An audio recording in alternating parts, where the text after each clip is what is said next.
If you would both please rise. A busy day 3 of public impeachment hearings into Donald Trump divided into 2 parts. First up, testimony from Jennifer Williams, an aide to Vice President Mike Pence, and Army Lieutenant Colonel Alexander Vindman, the White House National Security Council's top Ukraine expert. Thank you, and you may be seated. Both witnesses were among the U.S. officials who listened in on the July 25th phone call that's at the center of the impeachment probe, in which Trump asked the Ukrainian president to carry out 2 investigations that would benefit the U.S. president politically, including one targeting Democratic political rival Joe Biden. I found the July 25th phone call unusual because, in contrast to other presidential calls I had observed, it involved discussion of what appeared to be a domestic political matter. I was concerned by the call. What I heard was inappropriate. It is improper for the President of the United States to demand a foreign government investigate a U.S. citizen and a political opponent. Trump has repeatedly said the call was perfect. Vindman testified he was so disturbed by the call that he reported it to the top lawyer at the National Security Council out of a sense of duty. President Trump put his own personal and political interests above those of the nation. Democrats like Adam Schiff are working to make the case that Trump tried to use $400 million in frozen U.S. aid to Ukraine and a White House visit as leverage to pressure Ukraine into carrying out the investigations, something they had described as a quid pro quo, but have more recently labeled as bribery. Republicans pushing back. You've never used the word bribery or bribe to explain President Trump's conduct, correct? No, sir. Colonel Vindman, you haven't either. That is correct. The number of times witnesses have used the word bribery or bribe to describe President Trump's conduct in the last 6 weeks of this inquiry is 0. Your fact witnesses. It will be our job to decide whether the impeachable act of bribery has occurred. That's why we don't ask you those questions. Throughout Tuesday's hearing, Republicans questioned Vindman's credibility and his loyalty. The decorated Army combat veteran is an American citizen who was born in Ukraine.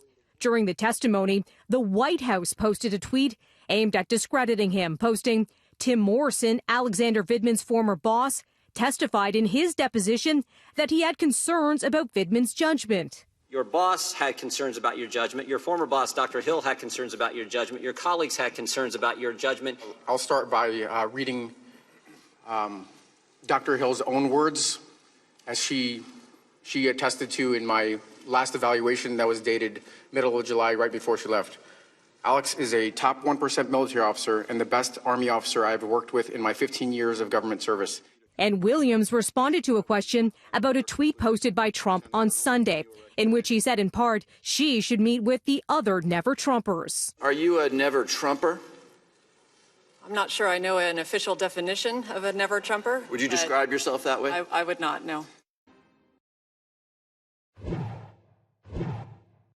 I don't know any of these people other than I have seen one or two a couple of times. They're ambassadors. Donald Trump distancing himself from those testifying in the public impeachment hearings Tuesday after saying he did watch some of the morning's proceedings with the day's 2 first witnesses. The U.S. president also slamming the Democrat-led inquiry.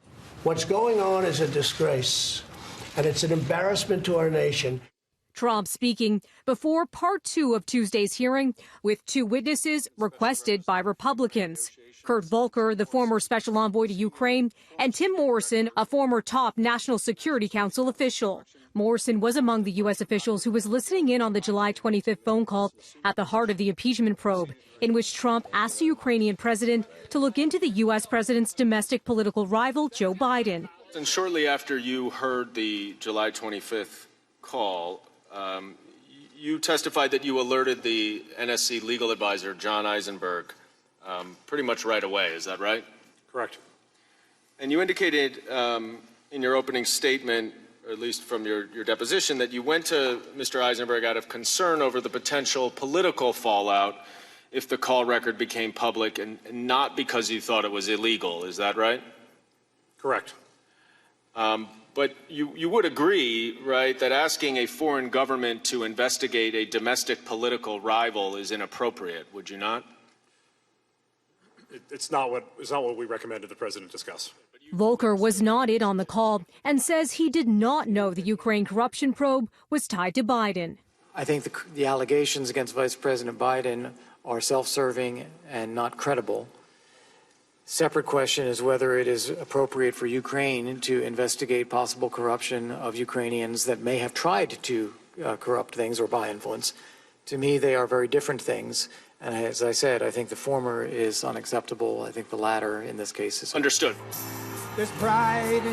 Trump has repeatedly denied wrongdoing. The investigation could lead the Democrat-controlled House to approve formal charges against Trump, called articles of impeachment, that would be sent to the Republican-controlled Senate for a trial on whether to remove him from office. But it currently appears unlikely that Republicans would support the move.